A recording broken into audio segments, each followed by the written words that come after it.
Bonjour, très heureux de vous retrouver. Nous allons découvrir ensemble les textes du dimanche de Pâques pour le 20 avril. C'est dimanche, le premier jour de la semaine. Jésus est mort sur la croix le vendredi. Le samedi, jour du Shabbat, c'est le jour du silence.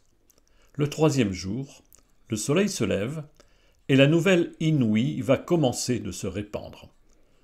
Dans la nuit de Pâques, le message des deux hommes au tombeau l'a annoncé aux femmes. « Pourquoi cherchez-vous le vivant parmi les morts? Il n'est pas ici, il est ressuscité. » Ce jour de Pâques, c'est l'évangile de Jean, qui nous donne d'accompagner Pierre et l'autre disciple à l'entrée du tombeau vide. Nous allons entendre ce premier cri de la foi nouvelle. Il vit et il crut. Mais qu'a donc vu le disciple pour croire? Pendant le temps de Pâques, nous ne lisons plus le Premier Testament. Jusqu'à la Pentecôte, la première lecture vient des Actes des Apôtres. Pierre est envoyé par l'Esprit dans une famille païenne. L'impensable pour Pierre va se produire. Ces étrangers vont recevoir l'Esprit Saint. Enfin, la deuxième lecture est un très bref passage de la première lettre de Paul aux Corinthiens. Il les secoue un peu rudement. Il vient d'apprendre qu'il tolérait un comportement indigne chez un des frères. Il exige que leur vie soit vraiment celle de la droiture et de la vérité. Mais commençons par suivre Pierre sur la route de Césarée pour aller à la rencontre d'un centurion romain. Et commençons donc par cette première lecture. La première lecture raconte en quelque sorte la conversion de Pierre. Jusque-là, il s'est contenté d'annoncer la bonne nouvelle de la résurrection aux fils d'Israël. Mais voilà qu'en plein midi, une vision le bouleverse. Pierre a faim, et une voix lui ordonne par 3 fois de manger des aliments interdits avec ce message « Ce que Dieu a déclaré pur, toi, ne le déclare pas impur. » Et voilà qu'aussitôt des gens arrivent et crient, ils veulent voir Pierre, ils sont envoyés par un centurion romain nommé Corneille, un sympathisant qui cherche Dieu. Il a eu lui aussi une vision, et il faut faire venir Pierre chez lui. Pour bien situer ce récit dans son contexte, on peut lire tout le chapitre 10 des Actes des Apôtres. La lecture nous fait écouter seulement les versets 34 puis 37 à 43. En ces jours-là, quand Pierre arriva à Césarée chez un centurion de l'armée romaine, il prit la parole et dit « Vous savez ce qui s'est passé à travers tout le pays des Juifs depuis les commencements en Galilée, après le baptême proclamé par Jean. Jésus de Nazareth, Dieu lui a donné l'onction d'Esprit Saint et de puissance. Là où il passait, il faisait le bien et guérissait tous ceux qui étaient sous le pouvoir du diable, car Dieu était avec lui. Et nous sommes témoins de tout ce qu'il a fait dans le pays des Juifs et à Jérusalem. Celui qu'ils ont supprimé en le suspendant au bois du supplice, Dieu l'a ressuscité le 3e jour. Il lui a donné de se manifester, non pas à tout le peuple, mais à des témoins que Dieu avait choisis d'avance, à nous qui avons mangé et bu avec lui après sa résurrection d'entre les morts. Dieu nous a chargés d'annoncer au peuple et de témoigner que lui-même l'a établi juge des vivants et des morts. C'est à Jésus que tous les prophètes rendent ce témoignage. Quiconque croit en lui reçoit par son nom le pardon de ses péchés. Ce que nous entendons ce dimanche, c'est le discours que Luc, le rédacteur des Actes, met dans la bouche de l'apôtre Pierre. Ce discours est un résumé de la foi chrétienne, comme on pourrait le transmettre aux catéchumènes qui ignorent tout de Jésus. Qui est cet homme Jésus? Qu'a-t-il fait de remarquable? Comment est-il mort? Et surtout, il est ressuscité. Si Jésus a donné sa vie sur la croix, c'est pour que les péchés des hommes soient pardonnés. Dommage que la lecture ne continue pas un peu plus loin. En effet, Pierre a-t-il à peine fini de parler que l'Esprit Saint tombe brusquement sur tous ces gens. C'est la Pentecôte des païens, ces êtres réputés impurs. Alors Pierre en tire la conclusion. Quelqu'un peut-il refuser l'eau du baptême à ces gens qui ont reçu l'Esprit Saint tout comme nous?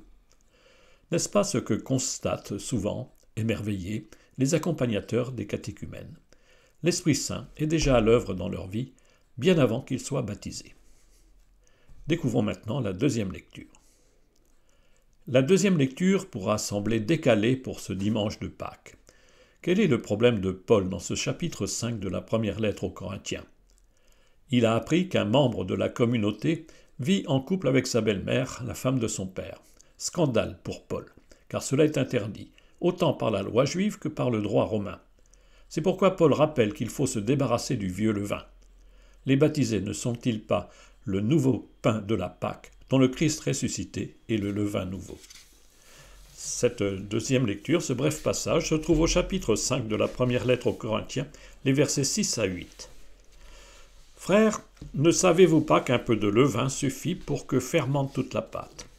Purifiez-vous donc des vieux ferments, et vous serez une pâte nouvelle, vous qui êtes le pain de la Pâque, celui qui n'a pas fermenté. Car notre agneau pascal a été immolé, c'est le Christ. Ainsi, célébrons la fête, non pas avec de vieux ferments, non pas avec ceux de la perversité et du vice, mais avec du pain non fermenté, celui de la droiture et de la vérité. » Paul invite les frères de Corinthe à rejeter de la communauté celui qui cause le trouble. Que les gens en dehors mènent une vie de débauche, cela ne le concerne pas, mais pas un frère. Aussi Paul demande qu'on ne mange plus avec lui. L'image symbolique du pain prend alors une dimension eucharistique. Il est bien question de fête pascale et du pain de la Pâque. À l'instant de goûter ce pain nouveau, nous entendons ces paroles du missel. Heureux les invités au repas des noces de l'agneau. À ce repas, seuls sont conviés ceux qui ont revêtu le vêtement blanc, comme celui qu'ont reçu dans la nuit de Pâques les nouveaux baptisés. Un vêtement lavé dans le sang de l'agneau. Paul nous invite à nous purifier du mauvais levain du péché, pour goûter avec bonheur à la douceur du bon pain de Pâques. Découvrons maintenant l'évangile de ce dimanche. Le vendredi saint, la lecture de la Passion chez saint Jean s'achève ainsi. À cause de la préparation de la Pâque juive, et comme ce tombeau était proche, c'est là qu'ils déposèrent Jésus. Le jour de la Pâque est aussi jour de Shabbat chez Jean. Personne ne bouge. Marie-Madeleine est la première à se lever tôt le dimanche matin. Ce premier récit du premier jour de la semaine se trouve au chapitre 20 de Jean, les versets 1 à 9. Le premier jour de la semaine, Marie-Madeleine se rend au tombeau de grand matin. C'étaient encore les ténèbres. Elle s'aperçoit que la pierre a été enlevée du tombeau. Elle court donc trouver Simon-Pierre et l'autre disciple, celui que Jésus aimait, et elle leur dit « On a enlevé le Seigneur de son tombeau, et nous ne savons pas où on l'a déposé. » Pierre partit donc avec l'autre disciple pour se rendre au tombeau. Ils couraient tous les deux ensemble, mais l'autre disciple courut plus vite que Pierre et arriva le premier au tombeau. En se penchant, il s'aperçoit que les linges sont posés à plat. Cependant, il n'entre pas. Simon-Pierre, qui le suivait, arrive à son tour. Il entre dans le tombeau. Il aperçoit les linges posés à plat, ainsi que le suaire qui avait entouré la tête de Jésus. Non pas posé avec les linges, mais roulé à part à sa place. C'est alors qu'entra l'autre disciple, lui qui était arrivé le premier au tombeau. Il vit et il crut. Jusque-là, en effet, les disciples n'avaient pas compris que, selon l'Écriture, il fallait que Jésus ressuscite d'entre les morts. Dans les 4 évangiles, tous les récits qui annoncent la résurrection du Seigneur se déroulent le premier jour de la semaine. Dans la symbolique de la semaine juive, le 7e jour, le jour du Shabbat, c'est le samedi. Le dimanche, c'est donc le premier jour de la semaine, le début d'un temps nouveau, le jour du Seigneur. À la différence des autres évangiles, Jean ne raconte pas la venue des femmes au tombeau. Son récit met en scène 3 personnes, Pierre, le disciple que Jésus aimait, et Marie-Madeleine. Au matin de Pâques, alors qu'il fait encore nuit, Marie-Madeleine s'approche seule du tombeau. Elle est cette femme qui a versé un parfum sur les pieds de Jésus et les a essuyés humblement avec ses cheveux. Pécheresse pardonnée pour avoir beaucoup aimé, elle va être la première à rencontrer Jésus ressuscité. Dans le jardin près du tombeau, alors qu'elle lui tourne le dos, la voix du Christ l'appelle « Marie ». Elle saisit alors que Jésus est bien vivant. Elle court l'annoncer aux autres « J'ai vu le Seigneur ». Mais ce n'est pas ce récit que nous avons entendu. L'évangile de ce dimanche s'est arrêté juste avant. Marie a donc alerté Pierre et les autres. Le tombeau est vide. 2 hommes courent vers le lieu où l'on a déposé le corps. Le disciple que Jésus aimait, Jean lui-même sans doute, arrive le premier. Il laisse Pierre entrer. Pierre, c'est le chef des 12 désigné par Jésus. Pierre voit, Il voit les linges bien rangés, posés à plat, et le suaire roulé à part. Pierre voit, mais il ne réagit pas. Il faudra que Jésus surgisse au soir du premier jour pour qu'il prenne conscience de l'événement qui va bouleverser l'univers. L'autre disciple a jeté un premier regard. Il entre après Pierre. Et là, il vit et il crut. Que voit-il? Les linges de la mort devenus inutiles. Marie a cru qu'on avait enlevé le corps de Jésus. Mais alors les linges ne seraient plus là. On aurait emmené le corps enveloppé dans le suaire. Ce n'est pas normal, ces linges bien rangés. Le disciple voit et il croit. Il croit à l'incroyable nouvelle. Lui si proche du cœur de Jésus, c'est en son cœur bouleversé que le mort est vivant. Pas besoin de voir comme Pierre ou comme Thomas à la fin du chapitre 20 pour croire que le mort n'est plus ici dans le tombeau vide et qu'il est bien vivant. Comme Marie, c'est en écoutant la voix de Jésus dans les Écritures que nous pouvons croire. Comme l'autre disciple, c'est en ayant le cœur tout proche du cœur de Jésus que nous pouvons croire.